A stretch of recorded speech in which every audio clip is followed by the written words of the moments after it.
परमेश्वर का पवित्र नाम को धन्यवाद हो। गया 8 महीने के बाद आज परमेश्वर हमें कलीसिया में आने को मौका दिया है, इसलिए परमेश्वर का नाम को धन्यवाद करते हैं। मैं आप लोगों से विनती करूंगा कि जब आप कलीसिया में आते हैं तब एक सैनिटाइजर का बोतल आपके हाथ में होना चाहिए। खैर इधर तो है, इधर आपको मार दिया जाएगा, और साथ में मास्क कंपलसरी है। आप देख सकते हैं कि मैं भी मास्क लगाकर प्रचार कर रहा हूँ। मास्क कंपलसरी है, और जब आकर कलीसिया में बैठते हैं तो दूरी रखिएगा। कम से कम एक जन से दूसरा जन 5 फीट का अंतर में होना चाहिए। बच्चे भी हो, बच्चे 10 साल का नीचे का बच्चे नहीं आ सकते हैं, 10 साल से ऊपर विभिन्न प्रकार का उन्होंने हमें गाइडलाइन दिया है। हम ये कोशिश करेंगे कि वो गाइडलाइन में हम चले ताकि कलीसिया चलते रहे। आमीन। आज हम सब इधर क्यों है पता है? इसीलिए क्योंकि 8 महीना से परमेश्वर हमें संभाला है। 8 महीना से परमेश्वर का हमें संभाला है, इसीलिए आज हम यहाँ पर है।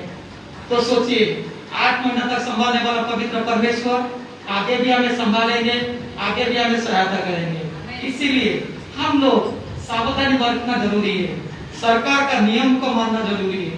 जब हम भारत देश में है, जहाँ पर भी है, क्योंकि बाइबल बताती है हमारा सरकार का सम्मान करना, हमारा अधिकारी जो है उनका आदर करना हमारा कर्तव्य है। अगर सरकार ने कुछ नियम लगाया है, हम वो नियम को चलाना चाहिए। एक गवाही दिए थे एक बहन किसे कि कोरोना पेशेंट के साथ हमारा बच्चे खेले, ये गलतफहमी मत करो, ऐसा मत करो, क्योंकि हम जितना सावधानी बरतेंगे ये हमारा परिवार के लिए अच्छा है। क्योंकि आजकल अभी तक वैक्सीन नहीं आया है। ये 2-3 चीज जो है ना, बार बार हाथ धोइएगा, मास्क लगाइएगा। अगर किधर भी जाके शॉपिंग भी करने के लिए, आपका घर के लिए सामान लाने के लिए थोड़ा सा दूरी बरतकर आप लोग रखिएगा। ये छोटी छोटी बातें हमें सारे बीमारी से बचाएगा। क्योंकि एक बात ध्यान रखिए, परमेश्वर वचन भी कहता है सावधान रहो और सतर्क रहो। हमें सावधान और सतर्क रहना बहुत जरूरी है। हालेलुया। परमेश्वर का नाम को धन्यवाद। आइए अपनी आंखों को बंद करेंगे और आने वाले वचन के लिए परमेश्वर को प्रार्थना करेंगे। महान सर्वशक्तिमान प्रभु यीशु मसीह, आपका पवित्र नाम को हम धन्यवाद करते मेरे पिता। हम आपका पवित्र नाम को स्तुति करते प्रभु जी कि आप वो दयालु पिता, आपका अनुग्रह के द्वारा आज हम कलीसिया में उपस्थित है मेरे प्रभु। पिता परमेश्वर, ऐसे ही दया हमारा बीच में बना के रखिए मेरे प्रभु जी। मैं प्रार्थना करता हूँ बेटा, आने वाला वचन और एक जीवन में एक कार्यकारी हो जाए प्रभु जी। आने वाला वचन के द्वारा सब लोग का जीवन में पाप और बुराई यीशु आपके नाम से नष्ट हो जाए प्रभु जी। मैं आपसे यही प्रार्थना करता पिता। सारे बातों में प्रभु हम आपको धन्यवाद देते पिता, कारण आप उसको योग्य प्रभु जी। सारे बातें में आपको धन्यवाद देते हुए यीशु मसीह के नाम से प्रार्थना मांगते पिता।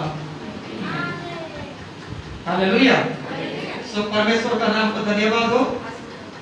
आज मैं आप लोगों को एक पाप के बारे में बात करूंगा, जो उत्पत्ति की किताब 4 अध्याय का 7वां वचन में लिखा गया है। अगर किसी को मिला तो पढ़ सकते हैं। यदि तू भला करे, यदि तू भला करे तो क्या तेरी भेंट ग्रहण न की जाएगी? क्या तेरी भेंट ग्रहण न की जाएगी? और यदि तू भला न करे, यदि तू भला न करे तो पाप द्वार पर छिपा रहता तो पाप द्वार पर छुपा है। यदि तू भला करे तेरा प्रार्थना सुनाई जाएगी। यदि तू भला करे तेरा प्रार्थना स्तुति परमेश्वर तक पहुंचेगा। यदि तू भला करे तेरा भी भला होगा। ये बातें परमेश्वर कैन को कहता है कि भी 2 भाई थे, एक भाई का बलिदान को परमेश्वर स्वीकार किया, दूसरा भाई का बलिदान को परमेश्वर ने स्वीकार नहीं किया है। इसलिए परमेश्वर कहता है क्योंकि तू जो बलिदान चढ़ाने को आया है, तेरे मन के अंदर पाप है, तेरे मन के अंदर दुश्चिंता है, तेरे मन के अंदर बुराइयां है, तेरे मन के अंदर घमंड है, तेरे मन के अंदर मेरे प्रति प्रेम नहीं है, तेरे मन के अंदर मेरे प्रति सम्मान नहीं है। इसके कारण आज तेरा भेंट को स्वीकार किया नहीं किया जाएगा। लेकिन एक बात ध्यान रख, अगर तू भला करेगा पवित्र परमेश्वर का आत्मा तुझे संभालेगा। यदि तू भला ना करे तो द्वार पर खड़ा है, द्वार पर खड़ा है, लंबा नहीं है, पाप द्वार पर खड़ा है। जैसा परमेश्वर ने एक व्यक्ति को कहा कि तू स्वर्ग राज्य का द्वार पे है, द्वार पे है। द्वार पे मतलब हमारा नजदीक है, कभी भी घर के अंदर आ सकता है, कभी भी घर के अंदर जा सकता है। इसीलिए वो कहता है कि यदि तू भला करे तेरा प्रार्थना सुनाई जाएगा। हो सके 8 महीने से हम कितना प्रार्थना किए होंगे, परमेश्वर हमारा प्रार्थना सुना भी होगा, कोई प्रार्थना नहीं भी सुना होगा। हम लोग कभी प्रार्थना अगर नहीं सुना जाता है, हम लोग क्या करते ना कि दुविधा में पड़ जाते हैं, दुविधा में पड़ जाता है। आज मैं इतना तकलीफ में हूँ, मैं इतना कष्ट में हूँ, मैं इतना संकट में हूँ, मैं इतना बीमारी में हूँ, फिर भी परमेश्वर मेरा प्रार्थना नहीं सुनता है। ये चिंता हमारे मन में बहुत सारा आता है। लेकिन बाइबल बताती है कि प्रार्थना सुनने का भी परमेश्वर का एक कारण है। क्या है? यदि तू भला करे तेरा प्रार्थना का भेंट परमेश्वर तक पहुंचेगा। दानियल ने प्रार्थना किया, ऐसा वो तड़प कर प्रार्थना किया, परमेश्वर ने उसका प्रार्थना को सुने और उसको सुन के तुरंत मिकाईल को भेजे कि जाके तू उसको सिखा दे। उसी प्रकार का मेरे प्यारो हमारा प्रार्थना सुना जाएगा। यदि हम चाहते हैं, पाप हमारे ऊपर नहीं है, हम पाप का ऊपर विजय पाना चाहिए। सबसे पहली बात, अगर पाप हमारे ऊपर विजय पा गया, हमारा जीवन खत्म हो गया। यदि पाप का ऊपर हम विजय पाए तो हमारा जीवन उस दिन से शुरुआत हुआ। हम सोचते हो गए 10 साल का हो गया, 20 साल का हो गया, 25 साल का हो गया, 50 साल का हो गया, लेकिन जिस दिन आप पाप का ऊपर विजय पाएंगे उसी दिन आपका एक नया जीवन शुरुआत होगा। हालेलुया। और वो जो जीवन शुरुआत होगा, वो जीवन शुरुआत होगा प्रभु को परमेश्वर के साथ शुरुआत होगा। यदि हम पाप का ऊपर विजय पाना चाहता है, सबसे पहली बात जो पाप है उससे बाहर आना पड़ेगा। और दूसरी बात कहता है कि एक जहाज के अंदर जाना पड़ेगा। जहाज के अंदर बात मैं बताता हूँ कि जहाज के अंदर क्या होता है। नूह का जहाज आप सबको पता है। हमें पूरी तरह से हर एक पापों से हमको छुटकारा पाने के लिए हम पापों से दूर होना है। जब तक हम पाप से दूर नहीं होते हैं तब तक पाप हमारे ऊपर हमारे से नहीं जाएगा। दूसरी बात कहता है जहाज में, जहाज का मतलब होता है अनुग्रह, क्योंकि नूह का जहाज के अंदर परमेश्वर का अनुग्रह था। परमेश्वर का अनुग्रह में हमको जाना है, परमेश्वर का दया में हमको जाना है, तब जाकर परमेश्वर हमें पापों से विजय पाने के लिए शक्ति सामर्थ्य बल देगा। हालेलुया।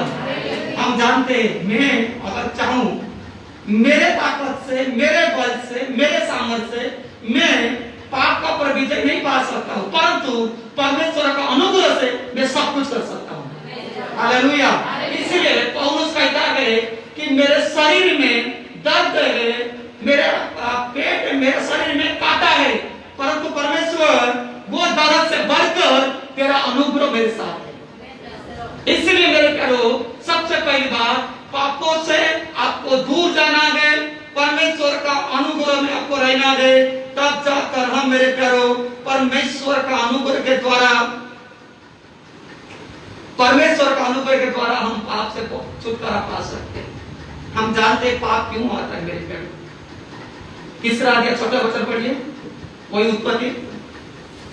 जब स्त्री ने देखा कि उस वृक्ष का फल खाने के लिए अच्छा, हाँ, और देखने में मनभाऊ, हाँ, और बुद्धि देने के लिए चाहने योग्य भी है, हाँ, तो उसने उसमें से तोड़कर खाया और अपने पति को भी दिया, और उसने भी खाया। इसका अर्थ मैं समझा था, पहले उसने देखा कि दिखने में बहुत अच्छा। आजकल हम दिखने पे जाते हैं, पता है आजकल देखेंगे 70% लड़की लोग ब्यूटी पार्लर का कोर्स करते हैं। पता है क्यों? काले को थोड़ा टाइम के लिए गोरे बना देते हैं, फिर उसके बाद जब पानी गिरता है सब असली कलर आ जाता है। आजकल हम देखने पे जाते हैं। जब हम देखते हैं जो चीज हमको देखने को अच्छा लगता है हम वही चीज के पास चले जाते हैं। और शैतान ने क्या किया, इसलिए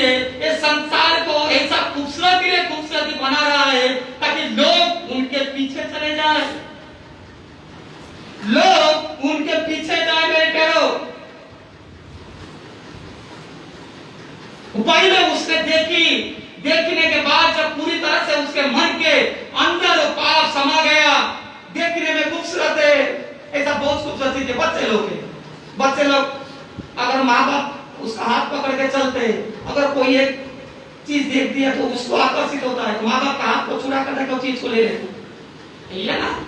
और हम वही भी करते, हमें जो अच्छा लगता है हम वही करने के लिए कोशिश करते हैं, चाहे वो भला हो चाहे बुरा हो, ये नहीं देखते। पहले उसने देखी और उसके बाद उसने क्या की, तोड़ी। क्या तोड़ी? फल को। मेरे प्यारे, वो फल नहीं तोड़ी थी, उसने परमेश्वर के साथ रिश्ता को तोड़ी थी। आमीन। क्योंकि परमेश्वर प्रतिदिन आकर उनसे बातें करते थे, परमेश्वर प्रतिदिन आकर उनसे मेल मिलाप करते थे, इसीलिए परमेश्वर ने आज्ञा दिए थे। परमेश्वर का आज्ञा को तोड़ना मतलब परमेश्वर के साथ रिश्ता को तोड़ना। आमीन, हालेलुया। और वो स्त्री ने वही की मेरे प्यारो, क्या की? फल को तोड़ी। ये साधारण तौर पर आप कह सकते हैं फल को तोड़ी, लेकिन अगर उसको गहराई में जाएंगे, वो फल को नहीं तोड़ी, वो परमेश्वर के साथ रिश्ता को तोड़ी। हालेलुया, हालेलुया, परमेश्वर के साथ रिश्ता को तोड़ी हो। तीसरी बात है, उसने क्या की? अपने पति को फल खाने को दी, अपने पति को मतलब शेयर किया, तू आधा मैं आधा। आज हम भी वही करते मेरे प्यारो। आप देखे होंगे एक जो दारू पीने वाले, आज मेरे घर पे खाना नहीं है, मेरे पत्नी मेरे बच्चे भूखे हैं, लेकिन कोई किसी के पास जाऊंगा, एक सोचो उसका दोस्त के पास गया, वो भी पीता है, वो उसको खाना नहीं खिलाएगा, चावल 1 किलो की दाल 5 किलो नहीं देगा, वो उसको क्या देगा? चल तेरे तुम्हें खिलाता हूं। आजकल हम क्या करते? वही करते मेरे प्यारो। हम पाप को बांटते हैं, हम बुराई को बांटते हैं। उसने मेरे साथ ऐसा किया, मैं भी उसके साथ वैसा ही करूंगा। हम बुराई को बांटते हैं, उसने तो वही की, उसने प्रभु से रिश्ता तोड़ दी और बुराई को बांटी, अच्छाई को नहीं बांटी। जो परमेश्वर का पहला हाथ का प्रतिफल, वो जो शरीर पवित्र था, यीशु मसीह का देह जैसा पवित्र, आदम का देह फल खाने का पहले ऐसे ही पवित्र था, इसलिए परमेश्वर से बातें करते थे। हमें परमेश्वर ने आज्ञा दिया है कि हम परमेश्वर सुसमाचार को बांटे, लेकिन हम परमेश्वर सुसमाचार को नहीं, लेकिन हम मनुष्य का एक दूसरे का पाप को बांटते हैं, बुराई को बांटते हैं। कैसा पाप बुराई को बांटते हैं मेरे प्यारो? जब बैठते 4-5 लेडीज लोग किसी के घर के बारे में क्या क्या बोलते हैं, अरे हमारा दुख हमारे लिए काफी है, किसके बारे में बुरा बोलने का हमको जरूरत क्या है? आज परिस्थिति ऐसा है, हम बच गए तो बहुत है, प्रभु को धन्यवाद हो। हम दूसरे के साथ बुराई को बांटते मेरे प्यारे। इसीलिए हम क्या करते हैं? पाप का ऊपर विजय पा नहीं पाते, लेकिन पाप का ऊपर विजय पाने के लिए हमें परमेश्वर का अनुग्रह में जाना है, पाप से दूर होना है, परमेश्वर के साथ रिश्ता को जोड़ना है। उसका 7वां अध्याय 17वां वचन देखो जरा, उत्पत्ति।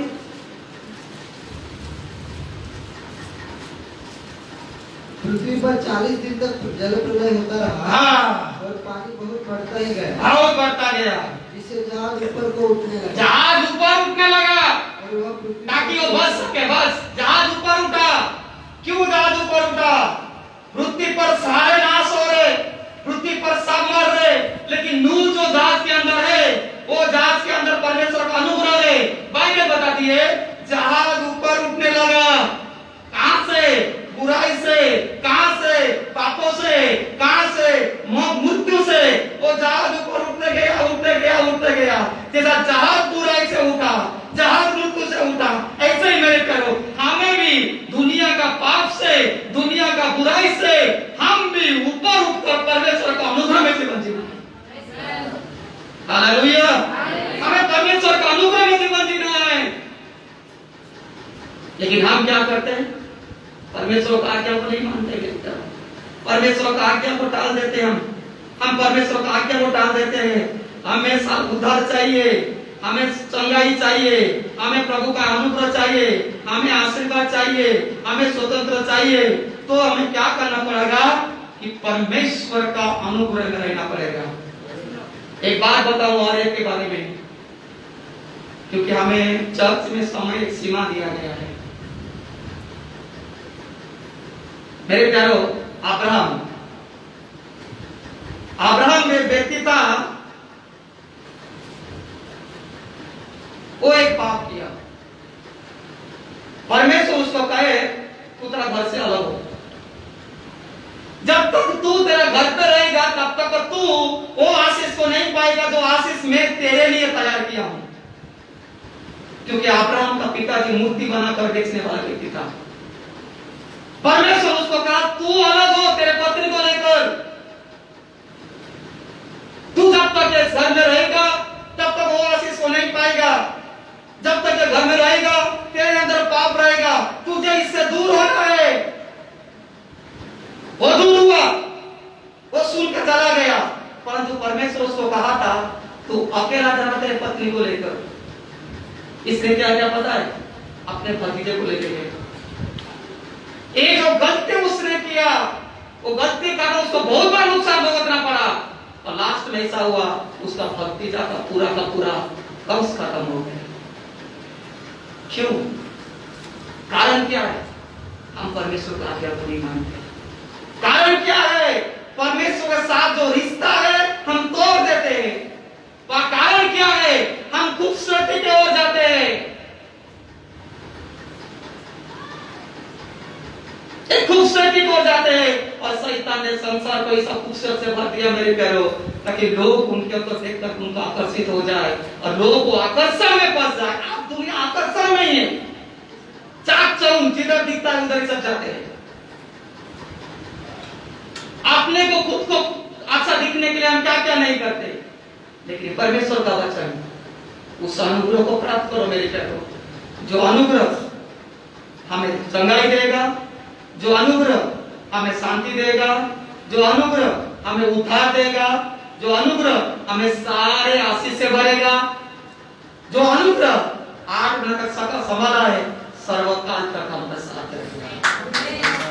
Hallelujah, hallelujah. परमेश्वर का नाम से धन्यवाद, प्रभु की स्तुति हो। आइए हम सब मिलकर इस वचन के लिए प्रार्थना करें कि जो वचन परमेश्वर ने आपको दिया है, पाप से दूर रहना है। अगर हम भला करेंगे परमेश्वर का आत्मा हमारा साथ रहेगा। अगर हम भला नहीं करेंगे दरवाजा के पास पाप खड़ा है मेरे प्यारे। ये बातों को ध्यान दीजिएगा। आइए अपने आंखों को बंद करें और हम परमेश्वर को प्रार्थना करें। हम परमेश्वर को प्रार्थना करें। हम परमेश्वर को प्रार्थना करें।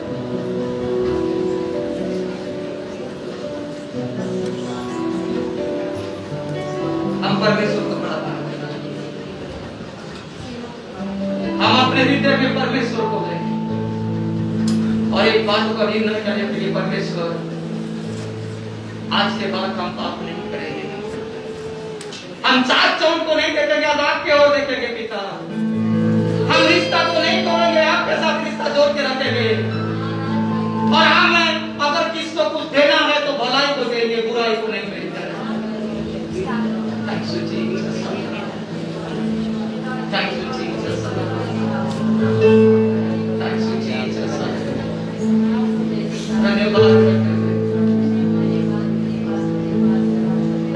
मैं तो शुद्ध होठों का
परमेश्वर का अनुग्रह सारे बुराई सारे विपत्ति का ऊपर है मेरे प्यारों। इसलिए पवित्र परमेश्वर का अनुग्रह को मांगे, वो पवित्र परमेश्वर का अनुग्रह को मांगे, वो पवित्र परमेश्वर का दया को मांगिए, सारे बुराई से बच कर रहिए। पवित्र पिता परमेश्वर, मैं प्रार्थना करता हूं पिता, सारे लोगों को जो वचन सुना है प्रभु, उस वचन के आधार पर सब लोग जीवन देने के पिता, दुनिया का चाप चौन पर नहीं, परंतु आपके और मन लगाए मेरे प्रभु जी, आपसे रिश्ता जोड़े, पापों से बच के रहे मेरे पिता परमेश्वर। मैं आपसे एक प्रार्थना करता हूं, आप सबको आशीषित कीजिए पिता। धन्यवाद करता हूं मेरी प्रार्थना को सुन, यीशु मसीह के महान पवित्र नाम से प्रार्थना मांगते पिता।